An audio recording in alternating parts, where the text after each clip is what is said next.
California and other states will feel the public's wrath soon with this new ban on flavored tobacco. The concept is ridiculous, but I suppose that's no different than feeling like my rights are being taken away by wearing a mask during a global pandemic. I should be able to make my own choices for my body, right? Then someone from the right will say, "Thank your boy Biden," or a non-smoker will say, "It's better for you." I know for a fact that all my wine drinkers would go batshit crazy if they took away wine but kept vodka. And don't get me started on coffee drinkers. It makes no sense.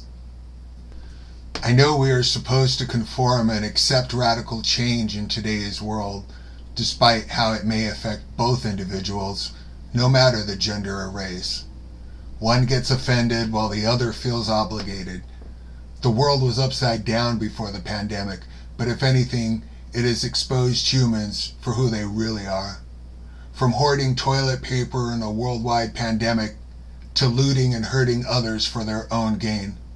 Violence and mayhem going on in the background while everybody scrambles to do last-minute gift shopping for a holiday. That bothers me. My brain starts to cruise in neutral around this time while I reflect on what I've accomplished, overcome, and changed within my inner circle. As mentioned in my earlier video, people who I roll with in January, I don't roll with anymore. And people who I worked with in April, I don't work with anymore. I have my reasons, and they may differ from what you may or may not have heard. I got COVID at the start of the year, still suffering from the long COVID symptoms and the diagnosis of, well, we just don't know yet. I literally almost died from kidney failure in June, have had 2 epidurals this year, and I'm scheduled for another elbow surgery in January of 2023.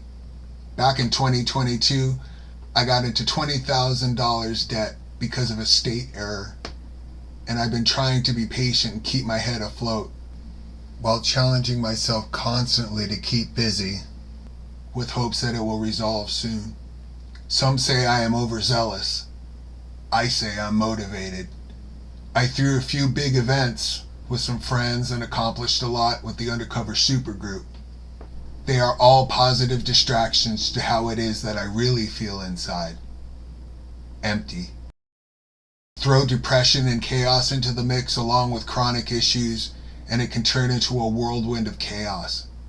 It's no wonder why I end up being a hermit, because I can barely plan things for myself, let alone with others.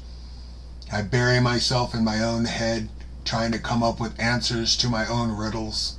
I exhaust myself, so I can imagine how I exhaust others. But others exhaust me too. So I just strap on my boots, be aware of my surroundings and my exit ways, and push on through with all I got until I can't anymore.